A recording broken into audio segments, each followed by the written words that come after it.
नमस्कार, स्वागत है आपका। आप देख रहे हैं इंडिया डेली। आपके साथ मैं हूं शिवम दत्त मेहता। चलिए अपने बुलेटिन की शुरुआत करते हैं, लेकिन सबसे पहले रुक कर लेते हैं आज की सबसे बड़ी खबर का।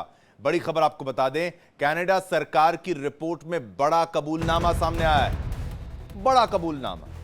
कनाडा सरकार की रिपोर्ट में बड़ा कबूलनामा क्या है वो आपको हम बता देते हैं। खालिस्तानी संगठन पर कनाडा सरकार का कबूलनामा है। कनाडा से खालिस्तानी संगठनों को फंडिंग मिलती है, यह कहा गया है। रिपोर्ट में बब्बर खालसा सिख यूथ फेडरेशन का जिक्र किया गया है। बब्बर खालसा का खास तौर पर जिक्र किया गया है, सिख यूथ फेडरेशन का जिक्र किया गया है। लेकिन यह अब तक का सबसे बड़ा कबूलनामा कनाडा सरकार की तरफ से, जहां पर उन्होंने कहा है कि कनाडा से खालिस्तानी संगठनों को फंडिंग मिलती है। यहां फलते फूलते हैं ये संगठन जो खालिस्तान चरमपंथी आइडियोलॉजी के साथ आगे बढ़ रहे हैं। अब भारत के आरोप पर अब खुद कनाडा सरकार ने मुहर लगा दी है। जी हां, आखिरकार कनाडा सरकार ने खुद ही कबूल लिया है कि कनाडा खालिस्तानी आतंकवादियों ने जो वहां पर हैं जड़ें अपनी उसके संगठनों को वो फंडिंग कर रहा है। सरकारी रिपोर्ट ने इस बात की पुष्टि की है कि खालिस्तानी संगठनों को कनाडा समेत अन्य देशों से फंड मिल रहा है। कनाडा सरकार की एक ताजा रिपोर्ट में यह खुलासा हुआ है कि खालिस्तानी संगठन अब भी वित्तीय सहयोग जुटाने में सक्रिय हैं। पैसा आ रहा है उनके पास, फंडिंग आ रही है उनके पास। रिपोर्ट की माने तो इन संगठनों को कनाडा सहित कई देशों से मदद मिलती रही है। बता दें कि कनाडा के पूर्व प्रधानमंत्री जस्टिन ट्रूडो, ये नाम आपको अच्छे से याद होगा, लगातार इससे मुंह मोड़ते रहे, इस सच को छिपाने में लगे रहे। जस्टिन ट्रूडो अपने कार्यकाल में उन्होंने भारत पर भी कई गंभीर झूठे आरोप लगाए थे। कनाडा सरकार की रिपोर्ट में कहा गया है कि पहले कनाडा में इनका एक व्यापक फंड रेजिंग नेटवर्क था, लेकिन अब ये गतिविधियां छोटे समूहों या व्यक्तियों तक सीमित हो गई, यानी उस पर नकेल कसी जा रही है। ये लोग खालिस्तानी आंदोलन के प्रति प्रतिबद्ध तो हैं, लेकिन किसी विशेष संगठन से उनका प्रत्यक्ष जुड़ाव नजर नहीं आता। इसके बावजूद उनका आर्थिक सहयोग इन संगठनों को सक्रिय बनाए रखने में अहम भूमिका निभा रहा है। पैसा तो जरूरी है, फंडिंग कहीं से तो आती है। अब देखिए, भारत लंबे समय से आरोप लगाता आ रहा है कि कनाडा खालिस्तानी गतिविधियों पर कठोर कार्रवाई करने में विफल है, यानी फेल है वो। हाल के सालों में दोनों देशों के बीच खालिस्तान समर्थक गतिविधियों को लेकर तीखी बयानबाजी भी हुई है। ऐसे में यह रिपोर्ट न केवल कनाडा की आंतरिक सुरक्षा के लिए एक बड़ी चुनौती है, बल्कि इससे अंतर्राष्ट्रीय संबंधों पर भी असर पड़ सकता है। कनाडा में खालिस्तानी विचारधारा का प्रभाव रखने वाला एक छोटा लेकिन सक्रिय वर्ग मौजूद है, जो राजनीतिक और सामाजिक स्तर पर भी प्रभाव डालने की कोशिश करता है।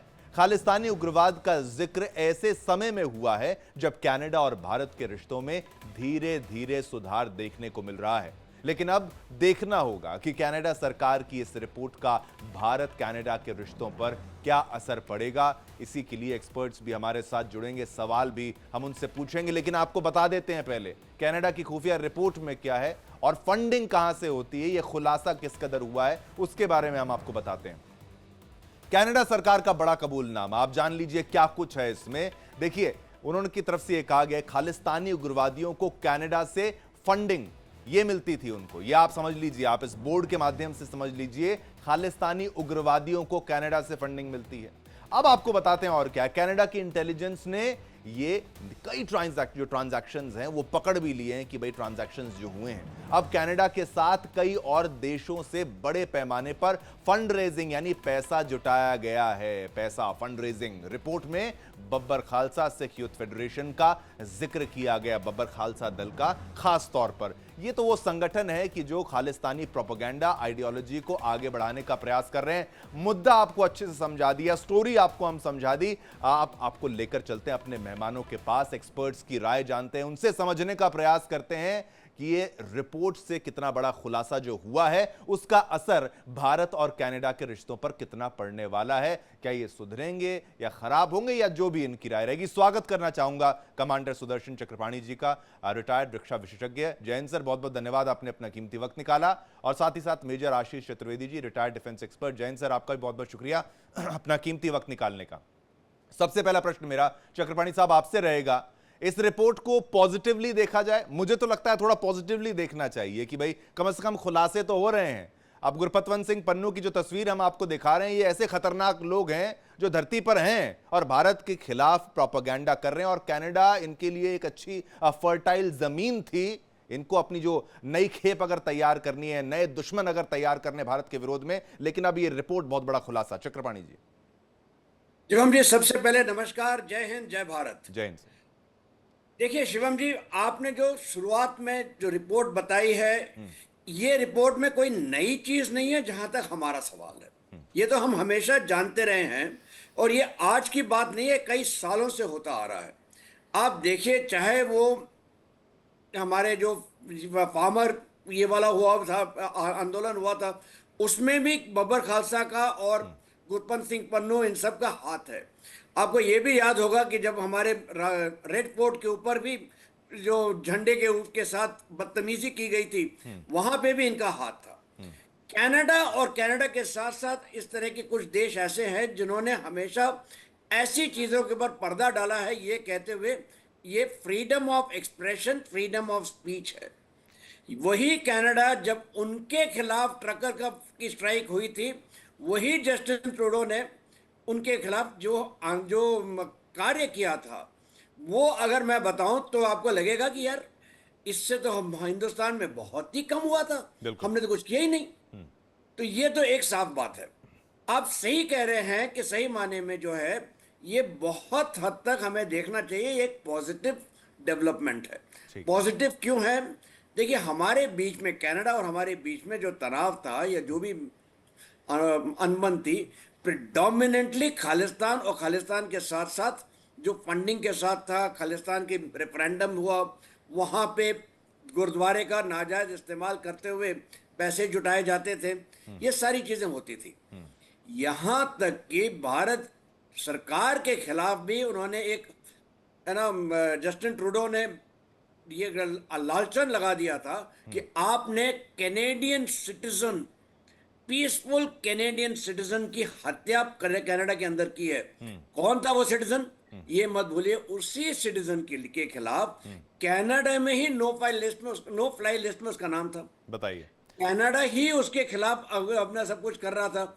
उसके बाद भी आपने निज्जर को बोला नहीं नहीं नहीं, ये तो हमारा अच्छा सिटीजन है। यानी अपनी ये तो चक्रपाणी साहब राजनीति को जो सूट करता है, राजनीतिक रोटियां सेकने के लिए जस्टिन ट्रूडो ने बहुत मेहनत करी, लेकिन आज कहां है जस्टिन ट्रूडो, ये सब जानते हैं। लेकिन आपने इनिशियली बहुत इसको अच्छे समझाया, इसको पॉजिटिव लाइट में लेना चाहिए। एक बार मैं मेजर आशीष चतुर्वेदी जी का रिएक्शन भी यहां पर ले लेता हूं। मेजर साहब, आप भी क्या सहमत हैं कि भाई इसको पॉजिटिवली लिया जाना चाहिए? और बाकी मुद्दे तो आगे हम डिस्कस कर लेंगे, किस तरीके से ये जड़ें इनकी फैलती जा रही थी, अब क्या इसमें कोई बदलाव होगा? पहले रिपोर्ट पर आपकी राय। नेचुरली अगर एक कंट्री जो है इस चीज को एक्सेप्ट करती है ओपनली कि वहां पे जो एक समुदाय में कुछ लोग जो हैं वो खालिस्तान का समर्थन करते हैं, तो यदि अगर सिर्फ समर्थन करते हैं तक तो बात फ्रीडम ऑफ एक्सप्रेशन तक रह सकती थी। एक मांग रखने में तक तो हम मान सकते थे, क्योंकि जो बाहर की कंट्रीज हैं उनके रूल्स थोड़े से फर्क होते हैं हमारे देश के हिसाब से। लेकिन जब आप फंडिंग करने लग जाएं किसी ऑर्गेनाइजेशन की जो यहाँ पे किसी भी गलत या आतंकवादी गतिविधि को बढ़ावा देता हो किसी तरीके से, तो वो एक बहुत सीरियस मैटर हो जाता है। इन दोनों में फर्क समझना जरूरी है कि आप सिंपैथाइजर हैं, आपने एक मांग रखी, वहां तक आप कनाडा कर सकते हैं शायद, लेकिन जब आप फंडिंग करने लग जाए, उसके लिए आप फंडिंग जब कर रहे हैं तो आप डायरेक्टली एक दूसरी कंट्री में यानी इंडिया में आप टेररिज्म को प्रमोशन कर रहे हैं या उसका प्रमोट आप उसको कर रहे हैं, फैसिलिटेट कर रहे हैं, तो वो तो एक सीधे सीधे जो है थ्रेट हो जाता है हमारे देश के। बहुत मुश्किल से पंजाब में इन चीजों को जो है बहुत लंबे समय के बाद जो है कंट्रोल किया गया था, और अब पंजाब इन चीजों से मुक्त है। और अब हमें जो है कश्मीर में और अन्य कुछ राज्यों में आतंकवाद से हम लोग प्रभावित हो रहे हैं, हमें फोकस वहां करना है। लेकिन हमें यहाँ ये भी देखना है कि हमें कनाडा के साथ जो है एक बहुत स्ट्रिक्ट जो है एक मैसेज हमें देना होगा। हमें मांग करनी होगी कि ऐसे लोग जो हैं वो सीधे भारत के लिए खतरा है, आप उनको एक्स्ट्राडिट, ये भारत को मांग एक्स्ट्राडाइट रखनी करिए। चाहिए। अभी बिल्कुल तक भारत बिल्कुल। सरकार को तो ये मांग कर देनी चाहिए कि जो 5 लोग जो वहां पे मेन हैं, जो इस तरीके के लिए फंडिंग के लिए पैसा डाल रहे हैं, भारत सरकार को ये ले, मांग कर देनी चाहिए लेकिन कि आप मेजर हमको साहब, जो है हाँ, इनको इसमें हैंडओवर करिए। इसमें एक एंगल ये है कि अगर ये कोई केवल आतंकी संगठन के रूप में ऑपरेट करते, कुछ तो इस कदर खुद उन्होंने चोला ओढ़ रखा है एनजीओ का, ये दिखाते हैं और ये कि हम एनजीओज हैं, हम भलाई का काम कर रहे हैं, और उसके ऊपर मजहब की जब बात आ जाती है तो रिलीजन एक सेंसिटिव इशू हो जाता है। तो भारत भी थोड़ा बच के फूंक फूंक कर कदम चलता है कि भाई ये सक्सेसफुल ना हो जाए। इन्होंने बहुत बीज बोए कि भाई सिखों को हिंदुओं से अलग दिखाने का प्रयास करें, हमारे रूट्स बिल्कुल सिमिलर हैं, उसको आप बिल्कुल अलग कर ही नहीं सकते जितना भी प्रयास करें, लेकिन ये बहुत हद तक प्रयास कर रहे थे। और जो युवा पीढ़ी को बरगलाने का प्रयास इनकी तरफ से किया जा रहा था, उसमें पैसा भी इनके पास था, नेटवर्क इनके पास था, और जिस तरीके से चक्रपाणी साहब ने बताया कि गुरुद्वारे तक का इस्तेमाल ये लोग कर रहे थे, तो एक तरीके से लोगों को ये अपने लपेटे में ले रहे थे, झांसे में ले रहे थे। इस पर नकेल कसना क्या भारत के लिए थोड़ा डिफिकल्ट यानी मुश्किल नहीं है? चतुर्वेदी साहब पहले आपसे, फिर चक्रपाणी जी इस पर आपका रिएक्शन। हाँ, नहीं, देखिए मुश्किल बिल्कुल नहीं है।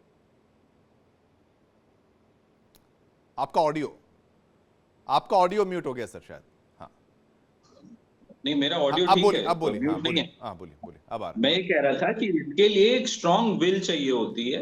आप अगर एक स्ट्रिक्ट आप मैसेज देते हैं कनाडा को कि भाई आपके यहाँ जो ये गतिविधि चल रही है, इससे सीधे तौर पे हमारे यहाँ जो है वो आतंकवाद एक स्टेट में पुनः जो है खड़ा हो सकता है। और ये कोई छोटी बात नहीं है, और हम लोगों ने कितने लोगों ने जाने गंवाई हैं, कितना पैसा खर्च हुआ है, कितना समय बर्बाद हुआ है, और किस अनावश्यक हुआ ये।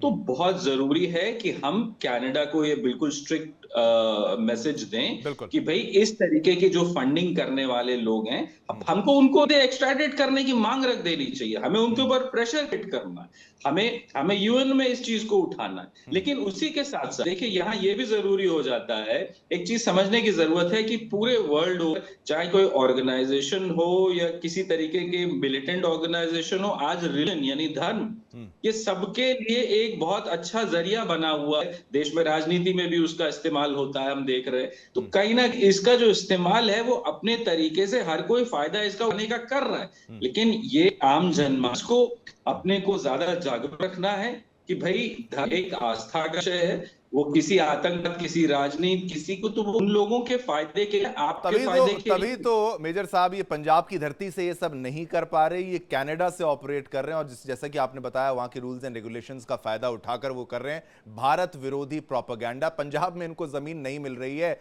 और चक्रपाणी जी बार बार खालिस्तान की ये मांग करते हैं, लेकिन ऑपरेशनल एक्टिविटीज इनकी तमाम आतंकवादी संगठनों वाली, फिर उसमें पाकिस्तान से लिंक, आप ज्यादा बेहतर समझते होंगे, आईएसआई, वो तमाम चीजें, उसमें ड्रग्स, हजारों चीजें आती हैं, आपस में लड़ते हैं, आपस में मारे जाते हैं, फिर झूठा आरोप लगा देते हैं भारत पर कि भारत ने ये करा दिया, भारत ने वो करा दिया।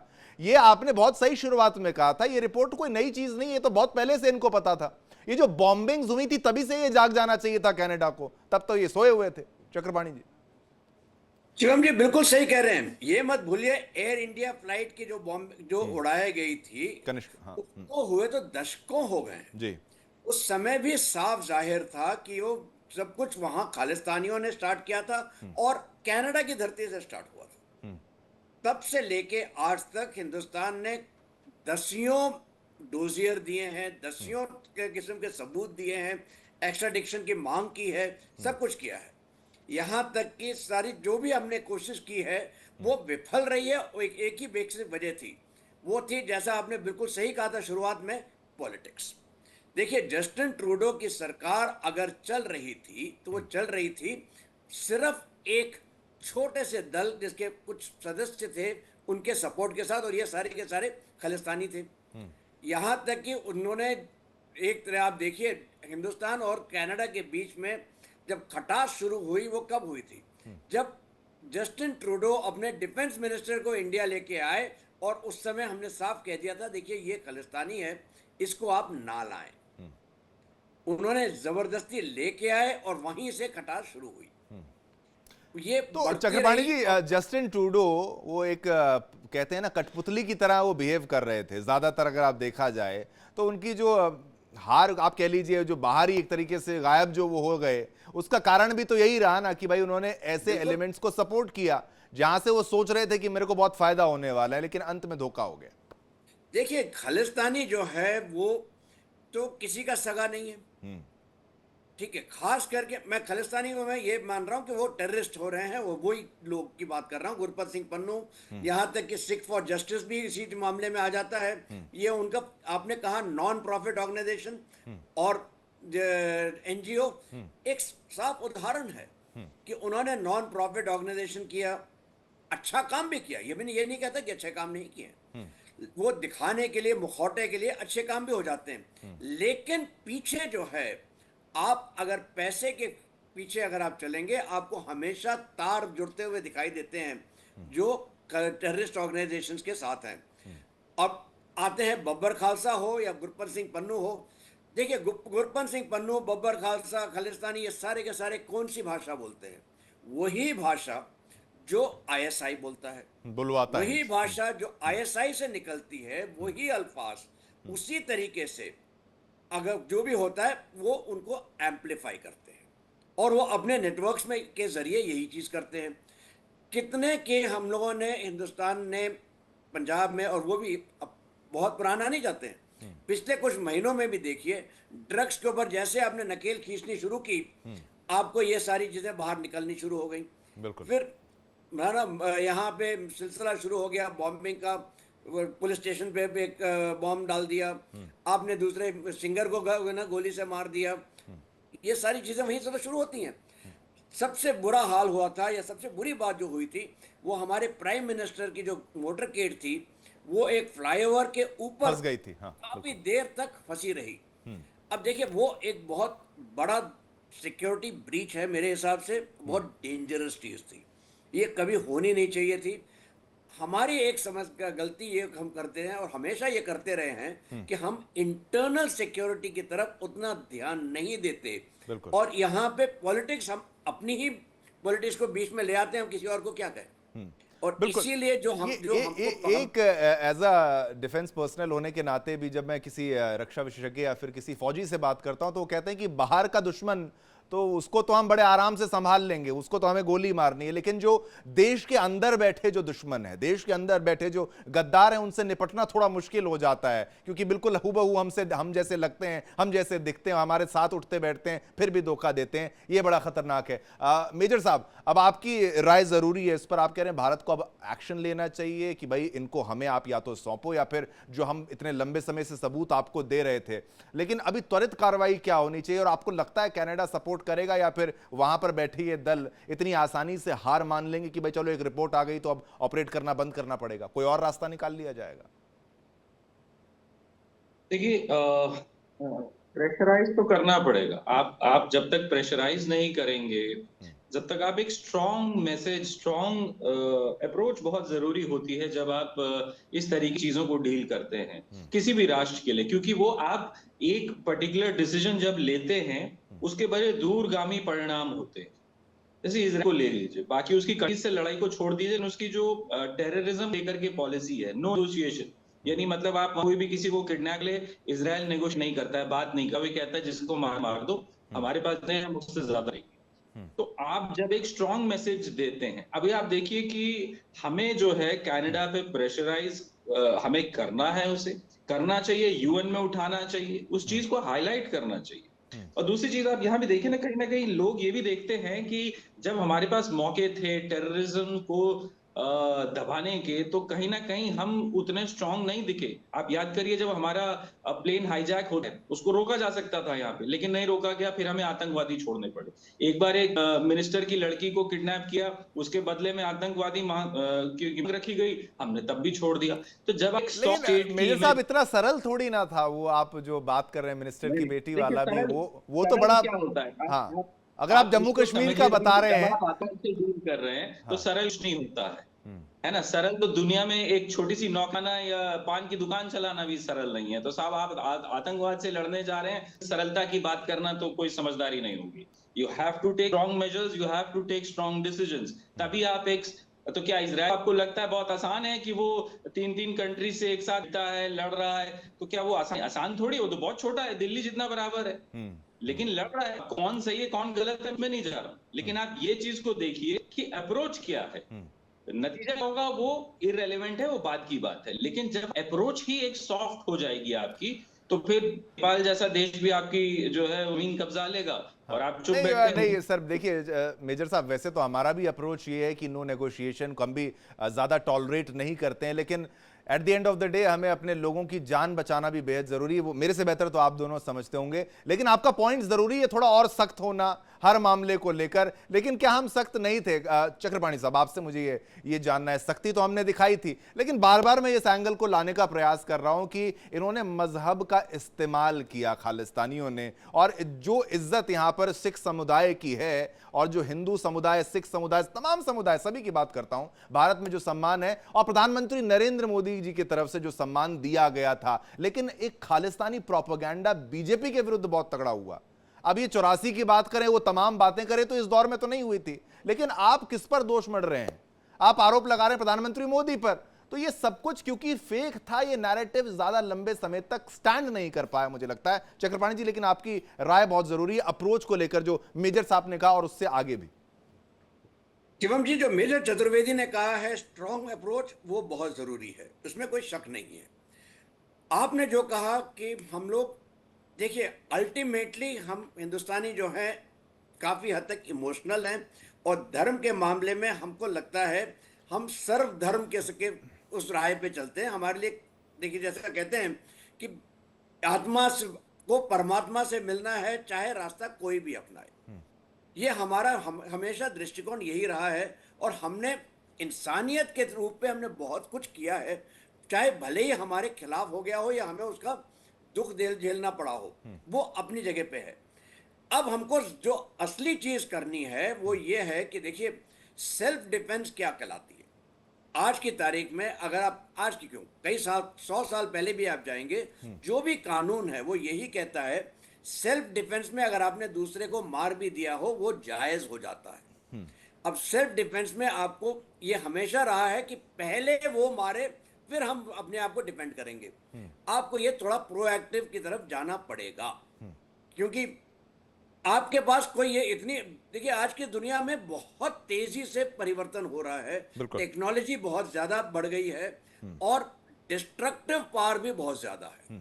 और मैं डिस्ट्रक्टिव पावर सिर्फ वेपन्स की बात नहीं कर रहा, डिस्ट्रक्टिव पावर जो सोशल मीडिया में है, जो आपके विचारधारा आप बढ़ा सकते हैं दूसरे तरीकों से, उसमें डिस्ट्रक्टिव पावर है। आपको यहाँ पे नकेल कसनी बहुत जरूरी है, इसके लिए प्रोएक्टिव होना भी जरूरी है।